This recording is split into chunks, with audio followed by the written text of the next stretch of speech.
छोटा सा एग्जांपल आपके सामने हम लोग लेते हैं, पुली ब्लॉक का ही है, जो सबसे बेसिक एग्जांपल है। यहीं से अपने कांस्टेंट मोशन की हम लोग शुरुआत करेंगे। जो भी कांस्टेंट रिलेशन को कैलकुलेट करना होता है, फाइंड आउट करना होता है, equations, the relation between speed of the blocks, acceleration of the blocks, displacement of the blocks. Constraint relation calculate करने के बहुत सारे तरीके होते हैं, कई सारे मेथड्स होते हैं। हर जगह अलग अलग आप मेथड अप्लाई कर सकते हैं या फिर सेम मेथड को लेके आप सॉल्व कर सकते हैं चीज़ों को। अब जैसे जैसे हम लोग प्रैक्टिस करेंगे वैसे वैसे आपको पता चलेगा कौन सा मेथड कहाँ पे यूज़ करना ज़्यादा सूटेबल होगा। तो फिलहाल हम लोग एक छोटा सा बेसिक एग्जांपल लेके जितने भी पॉसिबल मेथड्स होते हैं रिलेशंस को कैलकुलेट करने के, कांस्टेंट रिलेशंस को कैलकुलेट करने के, वो हम लोग एक एक करके देखते हैं। ये अपना एक एटवुड मशीन आप देख सकते हैं, एक पुली है, सिंगल पुली, डबल ब्लॉक, दो ब्लॉक्स हैं और एक पुली है। यहाँ पे M1 और M2, M1 kilogram, M2 kilogram के ब्लॉक्स यहाँ पे लगे हुए हैं। एक सिंगल स्ट्रिंग है और यहाँ पर हम ये मान के चल रहे हैं कि जो स्ट्रिंग आपकी है वो आइडियल है, साथ ही साथ आपका जो पुली है वो भी आइडियल है। यानी कि यहाँ पे कोई फ्रिक्शन नहीं है, कोई मास नहीं है इनके पास, पुली के पास ना तो स्ट्रिंग के पास, और कोई इसके पास मोमेंट ऑफ इनर्शिया नहीं है। पुली रोटेट नहीं कर रही है अपनी एक्सिस के अबाउट, जो भी हिंज्ड पॉइंट है, और साथ ही साथ ये जो स्ट्रिंग है इसके ऊपर स्लाइड कर रही है। सिंपल, कोई फ्रिक्शन एक्ट नहीं हो रहा है। चूंकि स्ट्रिंग मासलेस है तो हमने आइडियल स्ट्रिंग की प्रॉपर्टी में ये पढ़ा था कि जो मासलेस स्ट्रिंग होती है उसमें हर जगह टेंशन पूरे throughout whole the length, complete length पे टेंशन कांस्टेंट होता है, सेम होता है हर एक पॉइंट पे। तो आप किसी भी पॉइंट की अगर आप बात करें, यहाँ यहाँ यहाँ यहाँ किसी भी पॉइंट की अगर बात करें स्ट्रिंग के अंदर, तो टेंशन वहाँ पे क्या होगा, सेम होगा। तो सबसे पहले हम क्या करें, टेंशन को यहाँ पे शो कर दें। तो टेंशन आपको पता है कि हमेशा ये पॉइंट ऑफ कांटेक्ट है तो इससे अवे अलोंग द स्ट्रिंग ऐसे एक्ट होगा, ये टेंशन टी हो गया। यहाँ पे जो टेंशन टी होगा स्ट्रिंग में, ये भी अवे ऐसे, इस पॉइंट से अवे डायरेक्शन में, पॉइंट ऑफ कांटेक्ट ये है तो पॉइंट ऑफ कांटेक्ट से अवे की तरफ ये टेंशन एक्ट हो रहा है। अगर हम यहाँ पे बात करें टेंशन, तो आप बोलेंगे यहाँ पे टेंशन डाउनवर्ड डायरेक्शन में एक्ट हो रहा होगा, जस्ट यहाँ पे भी टेंशन क्या होगा, डाउनवर्ड डायरेक्शन में एक्ट हो रहा होगा। पुली मासलेस है तो पुली पे टोटल फोर्स नीचे लग रहा है 2T, यानी ऊपर फोर्स कितना लग रहा होगा, 2T का फोर्स ऊपर भी लग रहा होगा। तो हालांकि हमारा अभी वो इंटरेस्ट नहीं है क्योंकि पुली यहाँ पे रेस्ट पे है, पुली मूव नहीं कर रही, मूवेबल पुली का केस नहीं है जी। हमें यहाँ पे ये पता करना है कि M2 कितना नीचे जाएगा और M1 कितना ऊपर जाएगा। हालांकि हम लोग पिछले लेक्चर्स में हमने इसको देखा था। तो इसको तीन मेथड्स हैं। एक तो होता है पहला मेथड जिसमें हम स्ट्रिंग कितना स्लैक हो रही है, कितना टाइट हो रही है, इस चीज़ को विजुअलाइज करके हम लोग रिलेशन को कैलकुलेट करते हैं। तो फर्स्ट मेथड जो थोड़ा ट्रिकी होता है, इसमें आपका विजुअलाइजेशन बहुत ज़्यादा बेहतर होना चाहिए, तभी जाके आप चीज़ों को बेहतर तरीके से कर पाएंगे। तो जैसे स्ट्रिंग का एक प्रॉपर्टी जो बहुत इंपॉर्टेंट होता है पूरे पुली ब्लॉक सिस्टम में, जितने भी हम क्वेश्चन सॉल्व करेंगे वहां पे हम ये मान के चलते हैं कि जो स्ट्रिंग की लेंथ है वो टोटल कांस्टेंट है, और साथ ही साथ न तो स्ट्रिंग कहीं पे ढीली पड़ रही है और न ही स्ट्रिंग कहीं पे ओवर टाइट हो रही है। स्ट्रिंग में टेंशन हर जगह सही है। अगर सिंगल स्ट्रिंग है तो टेंशन की वैल्यू हर जगह क्या है, सेम है। तो यहाँ पे आप ये बोलेंगे, पहले मेथड पे हम लोग आ रहे हैं, चलो इसको हम लिख दे रहे हैं मेथड, इसको M1 नाम दे दिया हमने। ये M1 की बात हम लोग अभी कर रहे हैं यहाँ पे, मेथड 1। अब ये बोलेंगे ना कि सपोज करते हैं कि ये M1 ऊपर गया, M2 डाउनवर्ड डायरेक्शन में जा रहा है। अगर यहाँ पे M2 की वैल्यू M1 से बड़ी हो तो ऑब्वियस सी बात है कि M2 डाउनवर्ड डायरेक्शन में जाएगा ड्यू टू इट्स वेट। तो M2 ऐसे डाउनवर्ड डायरेक्शन में जा रहा है। हमने मान लिया कि M2 मूव करके यहाँ तक आ गया और M2 ने ये जो डिस्टेंस कवर की, इस डिस्टेंस को हमने मान लिया y। M2 y distance cover कर रहा है डाउनवर्ड डायरेक्शन में मूव करके, क्योंकि M2 की वैल्यू ज़्यादा है। तो आप बोलेंगे कि अब अगर हम इस साइड में देखें तो पहले तो सिर्फ इतनी लेंथ थी स्ट्रिंग की, लेकिन अब स्ट्रिंग इतनी लंबी हो चुकी है, यानी y उसमें एक्स्ट्रा लेंथ में इंक्रीमेंट हो चुका है। अब चूंकि स्ट्रिंग इनएक्सटेंसिबल है, स्ट्रिंग स्ट्रेच तो हो नहीं सकती, अब ये जो भी एक्स्ट्रा इधर स्ट्रिंग आ रही है वो स्ट्रिंग कहाँ से मिली होगी, तो आप बोलेंगे जी M1 ऊपर गया होगा कुछ, यानी चलो हम मान लेते हैं कि M1 जो है ये अपवर्ड डायरेक्शन में जा रहा है x डिस्टेंस, जो x डिस्टेंस गया m1 और जाके फाइनली वो m1 अब यहाँ पे पहुँच चुका है। तो आप ये बोलेंगे जितना ये ऊपर जाएगा ना, जब ये ऊपर जाएगा तो स्ट्रिंग इधर ढीली होगी, तो जितनी ढीली होगी स्ट्रिंग फाइनली इधर उतनी टाइट हो जाएगी। इधर कितना रिक्वायरमेंट है स्ट्रिंग का y, इसका मतलब इधर जो स्ट्रिंग ढीली हुई होगी वो भी x ही लूज हुई होगी। तो आप सिंपल यहाँ से कह सकते हैं कि जो रिलेशन मिला y इज इक्वल्स टू क्या मिलेगा यहाँ से सिंपल x, यानी कि ये अगर y डिस्टेंस आ रहा है, ये अगर x डिस्टेंस ऊपर जा रहा है, तो दोनों का डिस्प्लेसमेंट जो होगा वो बराबर होगा। डायरेक्शन यहाँ पे अपोजिट अपोजिट हो सकती है, एक away from the pulley move कर रहा है, एक टुवर्ड्स द पुली मूव कर रहा है। अगर इसको हम फर्दर डिफ्रेंशिएट करें, यानी कि differentiating with respect to time, इसका अगर हम टाइम डेरिवेटिव निकालें तो आप बोलेंगे ये हो गया आपका dy over dt is equals to ये हो जाएगा dx over dt, dy over dt, यानी कि y के डिस्प्लेसमेंट को, अगर m2 के डिस्प्लेसमेंट को टाइम के रेस्पेक्ट में हम डिफरेंशिएट करें तो m2 की वेलोसिटी मिलेगी, यानी कि इसकी वेलोसिटी को हम मान लें v2 जो कि डाउनवर्ड डायरेक्शन में मूव कर रहा है, इसको हमने मान लिया v2। तो ये dy ओवर dt क्या मिल गया, v2 is equals to dx over dt। ये अगर m1 के डिस्प्लेसमेंट को टाइम के रेस्पेक्ट में डिफरेंशिएट करें तो ये m1 की स्पीड देगा। m1 जो कि ऊपर की तरफ मूव कर रहा है तो इसकी स्पीड को हमने क्या मान लिया v1, तो ये हो गया v2 is equals to v1।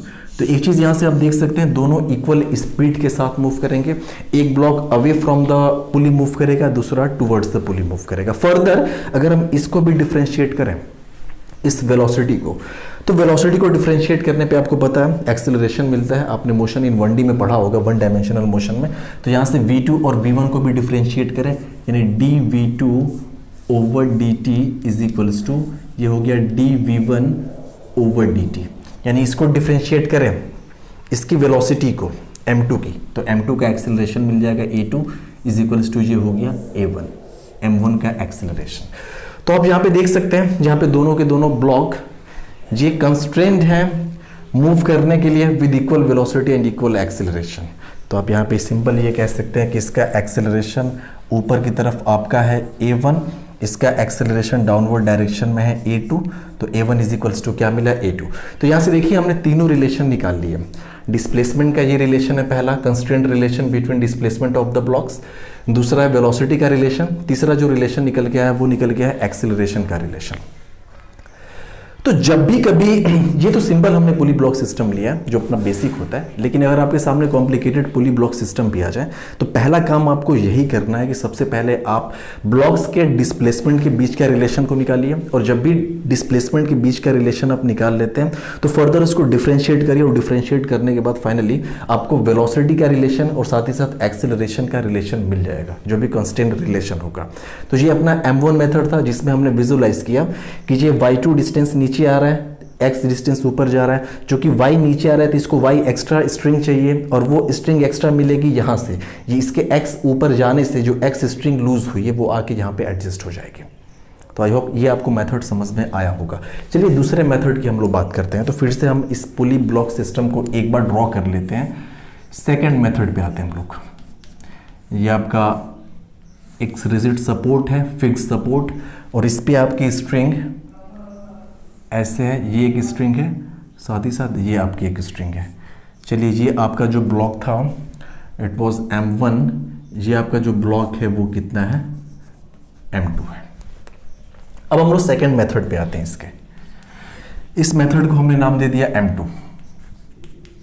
इस मेथड के थ्रू हम कैसे रिलेशन को निकालेंगे, तो एक बात सोचिए यहाँ पे स्ट्रिंग में अभी हमने बताया जो मेन इसकी प्रॉपर्टी होती है कि एटवुड मशीन में या फिर पुली ब्लॉक सिस्टम के अंदर कितनी भी सारी पुलिस लगी हैं, कितने भी ब्लॉक्स लगे हैं, लेकिन एक पर्टिकुलर स्ट्रिंग की अगर हम बात करें तो वो पर्टिकुलर स्ट्रिंग की लेंथ हमेशा कांस्टेंट होती है। चाहे ब्लॉक कैसे भी मूव कर रहे हो उसकी लेंथ पे फर्क नहीं पड़ने वाला, स्ट्रिंग हमेशा टाइट है। ऐसा नहीं है कि स्ट्रिंग एक्सटेंड हो जा रही है, इनएक्सटेंसिबल है। वो एक्सटेंसिबल होती तो मान लेते कहीं भी एक्सटेंशन आ जाता तो उसकी लेंथ बढ़ जाती, लेकिन इनएक्सटेंसिबल है, उसकी लेंथ इंक्रीज नहीं हो रही है, लूज भी नहीं होगी स्ट्रिंग, लूज को रहना ही नहीं है अगर पुली ब्लॉक सिस्टम में प्रॉपर वे में अगर ब्लॉक्स मूव कर रहे हैं तो आप ये कह सकते हैं कि इस रूल से, इस मेथड से जब भी हम कांस्टेंट रिलेशन को निकालते हैं तो सबसे पहले हमें एक पॉइंट चूज करना होता है या फिर एक लाइन, रेफरेंस लाइन, जिसके रेस्पेक्ट में हम ब्लॉक्स के मोशन को स्टडी करेंगे। एक ऐसा रेफरेंस लाइन जो फिक्स्ड हो, तो आप बोलेंगे कि एक ही पॉइंट यहाँ पे हमें दिख रहा है, अगर हम ये जो मिड पॉइंट है इस पुली का यहाँ पे एक डॉटेड लाइन ड्रॉ करते हैं तो एक हमें रेफरेंस लाइन मिल गई, और इस लाइन के रेस्पेक्ट में हम देख सकते हैं कि m1 इस लाइन के टूवर्ड्स जा रहा है, m2 इस लाइन से दूर जा रहा है, अवे जा रहा है। अगर यहाँ पे m2 की वैल्यू m1 से बड़ी है तो एक चीज हम कह सकते हैं। अब इस लाइन को नाम दिया गया, इसको बोलते हैं डेटम लाइन। Datum line. तो सबसे पहला काम क्या होता है कि आप एक डेटम लाइन चूज करेंगे जिसके रेस्पेक्ट में आप ब्लॉक्स के मोशन को स्टडी करने वाले हैं। डेटम लाइन सिर्फ यही आप नहीं मान सकते, अगर नीचे भी आपको कोई एक ऐसा रेफरेंस पॉइंट दिया रहता ना तो आप उसको भी मान सकते हैं। आगे हम लोग देखेंगे कि इसके अलावा भी कई सारे डेटम लाइन या फिर रेफरेंस लाइन को हम मान सकते हैं। अब देखिए, उसके बाद हमने ये माना कि जो इस साइड में ये जो स्ट्रिंग है इसकी लेंथ को हमने मान लिया ये L2, ठीक है, और ये जो इधर जो आपकी स्ट्रिंग की लेंथ यहां से यहां तक दिखाई दे रही है इसको हमने मान लिया L1, ठीक है, ये L1 ये L2। अब स्ट्रिंग कितनी बची तो आप बोलेंगे इतना जो स्ट्रिंग है ना जो यहाँ पे पुली के ऊपर जो लिपटी हुई है ये स्ट्रिंग अभी छूट रही है, स्ट्रिंग का ये वाला पार्ट। हमने बोला ठीक है इसको भी कुछ ना कुछ मान लिया जाए। आपने बोला ठीक है इसको हम सिंपल मान लेते हैं, चलो इसको हमने मान लिया x लेंथ, यानी x लेंथ ऑफ स्ट्रिंग जो है वो पुली के ऊपर लिपटी हुई है। अब यहां से टोटल लेंथ ऑफ स्ट्रिंग अगर हम आपसे पूछें, हमने मान लिया कि let total length of string is L। हमने टोटल लेंथ जो स्ट्रिंग की है उसको L मान ली, तो आप बोलेंगे तब तो यहां से हम लिख सकते हैं ना कि L is equals to L1 plus x plus L2। आप बोलेंगे L1 plus x plus L2, ठीक है। स्ट्रिंग का ये पोर्शन प्लस ये पोर्शन प्लस ये पोर्शन तीनों को जोड़ेंगे तो टोटल हमें लेंथ मिल जाएगी स्ट्रिंग की। एक बात और, ये जब ब्लॉक डाउनवर्ड डायरेक्शन में मूव करेगा M2, ये डाउनवर्ड डायरेक्शन में, M1 जब अपवर्ड डायरेक्शन में मूव करेगा तो फर्क क्या पड़ेगा, ये जो L2 है ना ये वेराई करेगा, ये चेंज होगा, ये कांस्टेंट नहीं रहेगा। ये डाउनवर्ड डायरेक्शन में मूव करेगा तो L2 की वैल्यू बढ़ती जाएगी। ऐसे यहाँ पे जब ये M1 अपवर्ड डायरेक्शन में मूव करेगा ना तो L1 की वैल्यू बढ़ती जाएगी। टाइम के साथ साथ ये जो दो कंपोनेंट्स हैं L1 और L2 ये तो चेंज हो रहे हैं लेकिन x पे फर्क नहीं पड़ने वाला, क्योंकि ब्लॉक मूव करके कहीं भी जाए ये जो पोर्शन है स्ट्रिंग का जो इसके ऊपर लिपटी हुई है वो तो फिक्स होगी। समझ में आया? तो आप बोलेंगे कि इसको हम डिफरेंशिएट करें, लेकिन अगर इसको हम डिफरेंशिएट करेंगे तो वो जीरो आ जाए क्योंकि x की वैल्यू कांस्टेंट है, साथ ही साथ L भी कांस्टेंट है। तो चलिए इसको हम डिफरेंशिएट करते हैं विद रिस्पेक्ट टू टाइम। जब इसको आप डिफरेंशिएट करेंगे विद रिस्पेक्ट टू टाइम तो ये हो जाएगा dl over dt is equals to dl1 over dt plus dx over dt plus dl2 over dt, ठीक है। अब देखिए किसी भी कांस्टेंट टर्म का जो डिफरेंशिएशन होता है वो जीरो होता है, चाहे वेरिएबल आपका कुछ भी हो। तो आप बोलेंगे complete length of the string यानी whole length of the string ये L वो तो कांस्टेंट है। अगर मान लीजिए आपने 1 मीटर की स्ट्रिंग ले ली तो वो 1 मीटर तो हमेशा रहेगा, उसकी लेंथ पे कुछ फर्क नहीं पड़ने वाला। यानी इसका जो डिफरेंशिएशन है L का वो हो जाएगा 0 is equals to dl1 over dt। देखिए इस वाले पार्ट को अगर हम डिफरेंशिएट करें तो m1 की वेलोसिटी निकल के आ जाएगी, और हमने मान लिया कि ये जो ब्लॉक है ये अपोजिट डायरेक्शन में ही तो मूव कर रहा है v1 स्पीड के साथ। तो आप बोलेंगे ये आपका निकल के आ जाएगा v1। लेकिन यहाँ पे देखिए एक खास बात क्या है कि ये L1 जो है डिक्रीज हो रहा है टाइम के साथ साथ, यानी ये डिक्रीजिंग फंक्शन है। तो जब भी डिक्रीज हो रहा है टाइम के साथ साथ ये पैरामीटर, तो आप बोलेंगे यानी कि यहाँ पे v जो होगा वो नेगेटिव होगा। तो आप यहाँ पे लिखेंगे -v1 प्लस x भी कांस्टेंट है क्योंकि ये जो लेंथ है स्ट्रिंग की जो पुली के ऊपर लिपटी हुई है ये हमेशा x लेंथ ही इस पुली के ऊपर होगी, तो इसका भी डिफरेंशिएशन 0 हो गया। अब यहाँ पे देखिए ये L2 टाइम के साथ साथ इंक्रीज कर रहा है, इस रेफरेंस लाइन से इसकी डिस्टेंस बढ़ रही है। इसको हम आप ओरिजिन भी कह सकते हैं। तो आपने देखा होगा मोशन इन 1D में कि जब ब्लॉक्स ओरिजिन की तरफ मूव करता है तो उसका वेलोसिटी जो होता है वो नेगेटिव होता है। तो यहाँ पर भी कुछ ऐसा ही हो रहा है, ये m1 ओरिजिन की तरफ मूव कर रहा था इसलिए v1 यहाँ पे नेगेटिव हो गया। ये ओरिजिन से दूर अवे मूव कर रहा है इसलिए यहाँ पे जो इसकी जो स्पीड होगी वो क्या होगी, पॉजिटिव होगी। तो ये हो गया यहाँ पे आपका v2। तो ये करना पड़ेगा यहाँ पे प्लस v2। तो देखिए -v1 plus v2 is equals to 0। तो यहाँ से आपका निकल के आ जाएगा v1 is equals to v2, यहां से भी आप देख सकते हैं कि दोनों की जो स्पीड है वो सेम निकल के आ गई। जिस स्पीड के साथ ये डाउनवर्ड डायरेक्शन में जाएगा उसी स्पीड के साथ ये वाला जो ब्लॉक है वो अपवर्ड डायरेक्शन में जाएगा। और फर्दर इसको अगर हम डिफरेंशिएट करें फिर तो एक्सेलरेशन मिल जाएगा, आपके सामने मिल चुका है v1 is equals to v2, और इसको डिफरेंशिएट करेंगे तो a1 इज इक्वल्स टू क्या मिल जाएगा, a2। एक बात आप याद रखिए कि जो डिस्प्लेसमेंट होता है, स्पीड होता है और एक्सेलरेशन होता है, तीनों एक दूसरे के प्रोपोर्शनल होते हैं। अगर आपने किसी एक के बीच में भी कांस्टेंट रिलेशन निकाल लिया, इसका मतलब वही रिलेशन सबके बीच में होगा।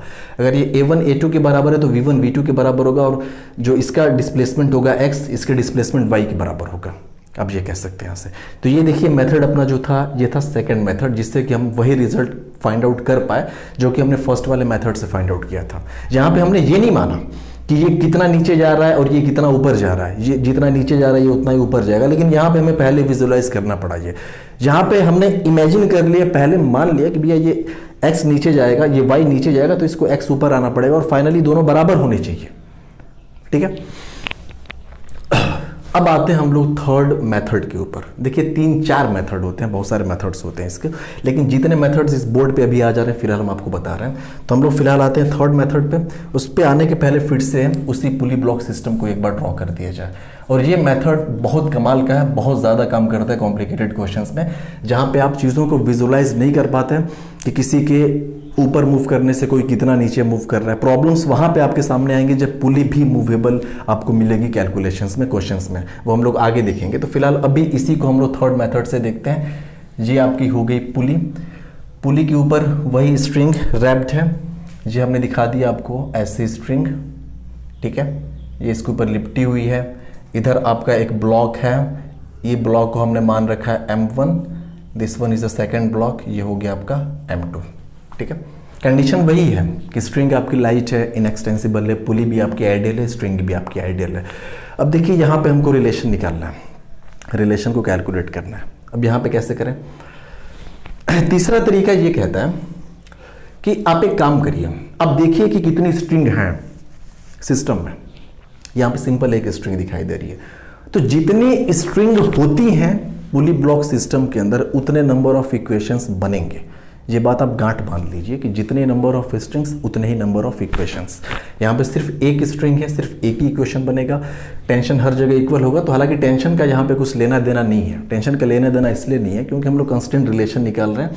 टेंशन का यूज़ करके भी हम लोग निकालेंगे अभी जो फोर्थ मेथड होगा अपना। फिलहाल ये थर्ड मेथड आपका है, इसको हम नाम दे दें M3। इसमें हम पहला काम क्या करेंगे, एक वही काम, एक डेटम लाइन आप ड्रॉ कर दीजिए ऐसे। आप ऐसे डेटम लाइन को ड्रॉ कर दीजिए। देखिए एक चीज यहां पे हमें कमाल की सीखने को ये मिली है कि जब भी इस मेथड से आप कांस्टेंट रिलेशन को निकालने की कोशिश करें तो इस वाली लेंथ को आप इग्नोर कर सकते हैं। आपको टोटल स्ट्रिंग की लेंथ लिखनी है तो सिंपल आप L1 प्लस L2 भी लिख सकते थे, इसको आप इग्नोर कर दीजिए। क्योंकि फाइनली ये कांस्टेंट है और ये कांस्टेंट को जब डिफरेंशिएट करेंगे तो वो 0 आ रहा है, फाइनली उसका कुछ मतलब है नहीं, इसलिए उसको आप इग्नोर कर दीजिए। यानी कि स्ट्रिंग जहां जहां भी आपको स्ट्रिंग कांस्टेंट लेंथ की दिख रही है, जहां पे उसकी लेंथ चेंज ही नहीं कर रही है, उसको कैलकुलेशन में इन्वॉल्व करने की ज़रूरत है ही नहीं। फिलहाल हम लोग आते हैं इस पे। अब एक काम करिए, ये 2 ब्लॉक्स हैं, ये 2 स्ट्रिंग हैं। अब देखिए इसके पहले थोड़ा सा एक हम कॉन्सेप्ट आपको बता दे रहे हैं किसी भी एक स्ट्रिंग के लिए, उस कॉन्सेप्ट को आप ज़रा समझेंगे। हमने मान लिया कि ये कोई आपके सामने है, एक स्ट्रिंग है, ये हमने स्ट्रिंग एक मान रखा है और ये स्ट्रिंग इसको हमने नाम दे दिया AB। ठीक है, ये स्ट्रिंग जो है मान लीजिए मूव कर रही है। तो जब ये स्ट्रिंग मूव कर रही है तो चलो हमने मान लिया कि ये जो पॉइंट B है ये आगे की तरफ मूव कर रहा है, ये प्लस x, ऐसे x डिस्टेंस कवर कर रहा है। तो बताओ पॉइंट A को किधर मूव करना पड़ेगा? पॉइंट A यहां पे रुक तो नहीं सकता। अगर पॉइंट A रुक जाए तो आप बोलेंगे ये x आगे मूव कर जाएगा। ऐसा तभी पॉसिबल है जब ये एक्सटेंसिबल हो। एक्सटेंसिबल हो तो एक्सटेंड करके यहां तक चला जाएगा, ये एक्सटेंसिबल नहीं है। अगर इसको फिक्स कर दें तो अगर x मूव करे इसका मतलब स्ट्रिंग टूट चुकी होगी, बिना टूटे मूव कर ही नहीं सकता। क्योंकि स्ट्रिंग की लेंथ कांस्टेंट है इसलिए आप बोलेंगे कि ये अंदर मूव करेगा, अंदर की तरफ इधर, और ये कितना मूव करेगा? हमने मान लिया y मूव कर रहा है। कितना मूव कर रहा है? y मूव कर रहा है। तो जितना ये आगे मूव किया ना उतना ही इसे इधर मूव करना पड़ेगा क्योंकि स्ट्रिंग की लेंथ को कांस्टेंट रखना है। तो आप यहां से बोल सकते हैं कि x इज इक्वल्स टू क्या आएगा y, या फिर आप इसको बोल सकते हैं x minus y is equals to 0। तो एक चीज यहां से हम आपको क्या बताना चाह रहे हैं वो आप समझिए। स्ट्रिंग में आप क्या करिए, किसी भी स्ट्रिंग को आप पकड़िए और उसके दो एंड्स देखिए, दोनों आप उसके एंड यानी दोनों नोड्स को आप देखिए।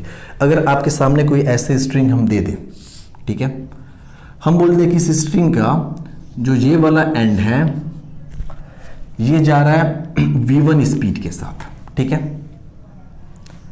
ये वाला एंड है वो अंदर की तरफ, देखिए ये अवे फ्रॉम द, ये जो पॉइंट है स्ट्रिंग का, ये पॉइंट ए हम मान लें, ये मान लें पॉइंट बी। तो जो पॉइंट ए है हम मान लेते हैं कि ये वी ए स्पीड के साथ जा रहा है आउटवर्ड, यानी बाहर की तरफ जा रहा है। तो जब भी बाहर की तरफ मोशन हो तो उसको आप प्लस कर दीजिए ऐसे। पॉइंट बी अंदर की तरफ जा रहा है, इसको हमने बोल दिया वी बी, और इसको हम कर देंगे माइनस, क्योंकि देखिए पॉइंट बी जो है ना स्ट्रिंग के अंदर की तरफ जा रहा है ऐसे, और ये बाहर की तरफ जा रहा है। यानी पॉइंट ए अगर मूव करता तो स्ट्रिंग की लेंथ इंक्रीज होगी, यानी पॉइंट ए इस स्ट्रिंग की लेंथ को इंक्रीज कराने की कोशिश कर रहा है, पॉइंट बी इसको डिक्रीज कराने की कोशिश कर रहा है, इसलिए हमने इसको माइनस कर दिया, इसको प्लस कर दिया। और टोटल यहां पे आप क्या लिख सकते हैं कि प्लस वी ए और ये हो जाएगा minus v b is equals to 0। क्यों? क्योंकि ओवरऑल जो लेंथ है वो कांस्टेंट रहनी है स्ट्रिंग की। आप पूछेंगे ये आया कहां से, तो भाई आया कहां से है, क्या यहीं से आया है, ठीक। इसको अगर आप डिफरेंशिएट करें तो क्या मिलेगा आपका dx ओवर dt, vb मिल जाएगा, dx ओवर dt आपका मिल जाएगा vb, आप यहीं से देखिए ये आपका हो जाएगा vb, और ये dy ओवर dt ये आपका मिल जाएगा va। तो vb ये आपका हो गया vb और ये आपका हो गया va। तो vb minus va is equals to 0, ठीक है। यहाँ पे देखिए हमने उल्टा कर रखा है, हमने इसको b ले रखा है, इसलिए यहाँ पे b जो है माइनस में है, माइनस वी। तो ये चीज़ आपको समझ में आई होगी आई होप। एक और हम एग्जांपल दें, मान लें कि कोई ऐसी स्ट्रिंग है और स्ट्रिंग में कुछ ऐसी कंडीशन है कि जो ये वाला पॉइंट है ना, ये वाला एंड, ये हमने मान लिया b, ये हमने मान लिया a, ये वाला जो एंड है वो बाहर की तरफ जा रहा है। तो जब बाहर की तरफ जाएगा तो हमें करना पड़ेगा प्लस, va स्पीड से जा रहा है। ये वाला भी किसी वजह से इधर जा रहा है, सॉरी vb है ना, ये हो गया vb, ये वाला भी इस डायरेक्शन में जा रहा है बाहर की तरफ, तो प्लस करना पड़ेगा, ये हो गया VA। अब इसके लिए आपको इक्वेशन लिखनी है, तो आप सिंपल करेंगे प्लस VA, ये हो गया प्लस VA, यहाँ पर भी plus VB is equals to 0, ये इक्वेशन बन गया। आपको स्पीड का इक्वेशन मिला, आप एक्सेलरेशन का इक्वेशन भी यही लिख सकते हैं, AA plus AB is equals to 0। अगर तीसरा हम आपको बोलें, हम बोलें कि कुछ ऐसा है कि ये आपके सामने कोई स्ट्रिंग हमने दे रखा है, ये ए बी स्ट्रिंग है, साथ ही साथ ये जो पॉइंट है ये इनवर्ड डायरेक्शन में ऐसे मूव कर रहा है VA। तो आप बोलेंगे इनवर्ड मूव कर रहा है ना, तो ये माइनस VA हो जाएगा, ये भी इनवर्ड मूव कर रहा है, ये हो गया माइनस VB। अब इसके लिए इक्वेशन आप बताओ, तो आप बोलेंगे सिंपल है कि भैया माइनस VA और ये minus VB is equals to 0, ये इक्वेशन यहाँ से मिल गया। तो ये देखो सारी की सारी पॉसिबिलिटीज हमने दिखा दी, जो भी क्वेश्चन पूछा जा सकता है। एक ये पॉसिबिलिटी दिखा दी, दूसरी दिखा दी, ये आपकी तीसरी हो गई, ये आपकी चौथी हो गई। समझ में आया? अब देखिए इसी का इस्तेमाल हम यहाँ पे करेंगे इस वाले क्वेश्चन में रिलेशन को कैलकुलेट करने के लिए। तो एक स्ट्रिंग है, चलिए अब एक स्ट्रिंग के दो पार्ट हैं, एक पार्ट यहाँ से यहाँ तक, दूसरा पार्ट यहाँ से यहाँ तक। हमने बोला कि इसको आप इग्नोर कर दीजिए, इससे कुछ मतलब है नहीं, फिक्स लेंथ की है, तो दोनों को आप ड्रॉ कर दीजिए। इसको हमने ड्रॉ कर दिया। अब देखिए यहाँ पे जो स्ट्रिंग है वो फिक्स्ड है, तो हम क्या कर दें, यहाँ पे ऐसे आप फिक्स कर दीजिए इसे। दूसरा जो है ये वाली पार्ट है इसी स्ट्रिंग का, इसको भी हमने ड्रॉ कर दिया। आप बोलेंगे यहाँ पर फिक्स है इस वाले एंड पे, ठीक है फिक्स कर दिया। यहाँ पे नेमिंग कर देते हैं इसको, चलो नेमिंग क्या करना, ये 1 हो गया, ये सेकंड हो गया। तो आप बोलेंगे ये जो नोड 1 है ना, हम मान लेते हैं, हमें नहीं पता कौन ऊपर जा रहा है कौन नीचे जा रहा है, आप मान लीजिए रैंडमली, या फिर देखिए यहाँ पे तो पहले से गिवन है ना कि M2 M1 से बड़ा है, तो ऑब्वियस सी बात है नीचे जा रहा होगा। अगर आपको नहीं भी पता हो तो कोई दिक्कत नहीं, ये हो गया V2 और ये हो गया V1। तो आप ये बोलेंगे कि देखिए ये जो पॉइंट है ना, ये पूरा ब्लॉक जब V1 स्पीड से ऊपर जाएगा तो ये वाला पॉइंट जो है इस स्ट्रिंग का, ये जो एंड है ये भी V1 स्पीड से ऊपर जाएगा। तो आप देखेंगे ना कि ये जो पॉइंट है V1 स्पीड से ऐसे जा रहा है ऊपर, तो चूंकि ये इनवर्ड डायरेक्शन में मूव कर रहा है इसलिए हमने क्या कर दिया, इसको माइनस कर दिया। यहां पर आप बोलेंगे कि चूंकि ये V2 स्पीड से पूरा नीचे जा रहा है, ब्लॉक स्ट्रिंग से कनेक्टेड है, ये स्ट्रिंग भी V2 स्पीड से नीचे जा रही है, मतलब कि पॉइंट 2 जो है ये V2 स्पीड से नीचे जा रहा है, यानी बाहर की तरफ जा रहा है। तो ये जो पॉइंट 2 था इसको आपने दिखा दिया बाहर की तरफ V2 स्पीड से, क्योंकि बाहर की तरफ इसलिए हमने क्या कर दिया, प्लस कर दिया। ये एक स्ट्रिंग है ना, तो ये जो कंडीशन है ये किसी एक स्ट्रिंग के लिए हमने ड्रॉ किया है। ये दोनों स्ट्रिंग अलग अलग नहीं है, एक ही स्ट्रिंग के दो अलग अलग पार्ट हैं। अब यहां से आप सिंपल वही काम करिए, -V1, तो चलो ये -V1 ये हो गया +V2 इज इक्वल्स टू 0, तो यहां से भी आपको मिलेगा finally V1 is equals to V2। समझ में आया? तो आई होप कि ये मेथड आपको समझ में आया होगा। अभी आपको थोड़ा सा अजीब लग रहा होगा, लेकिन देखिए इसी मेथड पे आप बहुत ही खतरनाक सवालों को कर सकते हैं, जहाँ पे ये सब मेथड फेल हो जाते हैं। लेकिन जो अपना स्टैंडर्ड मेथड है ना, वो यही है कि आप किसी रेफरेंस पॉइंट या फिर रेफरेंस लाइन के रेस्पेक्ट में डिस्टेंस को लें, डिस्टेंस को लेने के बाद आप स्ट्रिंग की लेंथ को कांस्टेंट करने के लिए एक इक्वेशन बनाएं। देखिए कांस्टेंट आप कितने भी इन्वॉल्व कर सकते हैं, क्योंकि फाइनली उसको डिफरेंशिएट कर देंगे तो 0 हो ही जाएगा, तो वो इशू नहीं है अपना। तो ये अपना स्टैंडर्ड मेथड है, ये सब ट्रिक कह सकते हैं या फिर आंसर निकालने के तरीके होते हैं, तो फिलहाल आपको ये पता होना चाहिए। चलिए आगे और भी स्टैंडर्ड, अभी तो हमने सिंगल पुली डबल ब्लॉक सिस्टम लिया है, अब हम आगे पढ़ेंगे कि मान लीजिए कोई पुली भी अगर मूव करनी शुरू कर दे तो क्या होगा। उसको जानने के लिए देखिए एक मेथड और छूट गया, उस मेथड को हम यहीं पे बना दे रहे हैं, आपके सामने जगह है, खैर बता दे रहे हैं हम उस मेथड को भी। चलिए हम आते हैं मेथड नंबर 4 पे, उसको हम यहीं पे बता देंगे। देखिए स्ट्रिंग जो होती है वो मासलेस होती है, पहली बात। आइडियल स्ट्रिंग की अगर हम बात करें तो मासलेस बॉडी पे जो नेट फोर्स लगता है, जैसे कि हम पुली की बात करें तो पुली पे जो जितना नेट डाउनवर्ड फोर्स होगा उतना ही नेट अपवर्ड डायरेक्शन में फोर्स लगेगा। ये तो बात क्लियर है। स्ट्रिंग की अगर हम बात करें तो स्ट्रिंग मासलेस होती है, तो स्ट्रिंग क्या पूरे सिस्टम में वर्क कर सकती है, वर्क डन कर सकती है स्ट्रिंग। अगर हम बोलें कि work done by the string in the system, यानी पूरे सिस्टम में स्ट्रिंग ने जो टोटल वर्क किया वो कितना हो, तो आप बोलेंगे 0, क्योंकि स्ट्रिंग मासलेस है और मासलेस बॉडी ना तो एनर्जी दे सकती है और ना ही एनर्जी ले सकती है। वर्क डन का मतलब ही होता है कि किसी ऑब्जेक्ट के ऊपर वर्क हो रहा है, मतलब आप उसे एनर्जी सप्लाई कर रहे हो। कोई ऑब्जेक्ट अगर वर्क कर रहा है इसका मतलब कि उसके अंदर से एनर्जी निकाली जा रही है, एनर्जी उसकी डिक्रीज हो रही है। अगर हम किसी रिजिड बॉडी की बात करें, आप सोचिए तो किसी रिजिड बॉडी पे जब भी वर्क डन होता है तो वर्क डन करने के बाद उसकी काइनेटिक एनर्जी इंक्रीज होती है, यानी कि हमने वर्क डन किया इसका मतलब हमने एनर्जी सप्लाई किया, उसकी वजह से उसकी काइनेटिक एनर्जी इंक्रीज हुई। अभी हम फिलहाल पोटेंशियल एनर्जी की बात नहीं कर रहे, क्योंकि पोटेंशियल एनर्जी तब इन्वॉल्व होता है जब इलास्टिसिटी वगैरह इन्वॉल्व होती है, क्योंकि यहाँ पे इनएक्सटेंसिबल है, इसलिए हमें पोटेंशियल एनर्जी का हम जिक्र करेंगे ही नहीं। ऐसा नहीं है कि स्ट्रिंग एक्सटेंड होती तो हम ये मान लेते कि जो हमने वर्क डन किया एक्सटेंड करने में, एक्सटेंशन में स्ट्रिंग को, वो वर्क डन उसके अंदर पोटेंशियल एनर्जी के फॉर्म में सेव हुई होगी, ऐसा कुछ नहीं है। तो मेन कॉन्सेप्ट अपना ये है कि जो total work done by the string होता है in the system is equals to 0 होता है। तो इसको आप कहीं लिख लीजिए कि total work done by the string in the system is 0, यानी सिग्मा ऐसे लिख दीजिए, वर्क डन बाय टेंशन लिख दीजिए। इसको हम बोलते हैं टेंशन वर्क मेथड। टेंशन जो कि स्ट्रिंग में जनरेट हो रहा है, तो टेंशन वर्क मेथड भी इसको नाम दिया गया। तो total work done by the string in the system is 0 या total work done by the tension is 0। इसको एक और नाम दिया गया वर्चुअल वर्क मेथड, या फिर इसको और एक नाम दिया गया कि जो नेट पावर ट्रांसफर होता है पूरे सिस्टम के अंदर वो 0 होता है। तो कहने का वही मतलब है। तो हम लोग बेसिक सिंपल, जितने सिंपल शब्दों में हो सकते हैं उतने सिंपल शब्दों में समझने की कोशिश करेंगे। चलिए हम इसी पे आते हैं। चूंकि हमें नहीं पता कौन कितना ऊपर जा रहा है कौन कितना नीचे जा रहा है, फिगर इसके लिए हम अलग से बनाने की ज़रूरत नहीं है। देखिए इसी फिगर में हो जाएगा। देखिए इस ब्लॉक की अगर हम बात करें, ब्लॉक M1 की, तो आप बोलेंगे ब्लॉक M1 पे ना ऊपर की तरफ एक फोर्स लग रहा है टेंशन T। अब देखिए ये टेंशन जो है ना स्ट्रिंग की वजह से ब्लॉक M1 पे ऊपर की तरफ लग रहा है, और इस फोर्स की वजह से ब्लॉक M1 में कितना डिस्प्लेसमेंट हुआ है, x डिस्प्लेसमेंट हुआ है।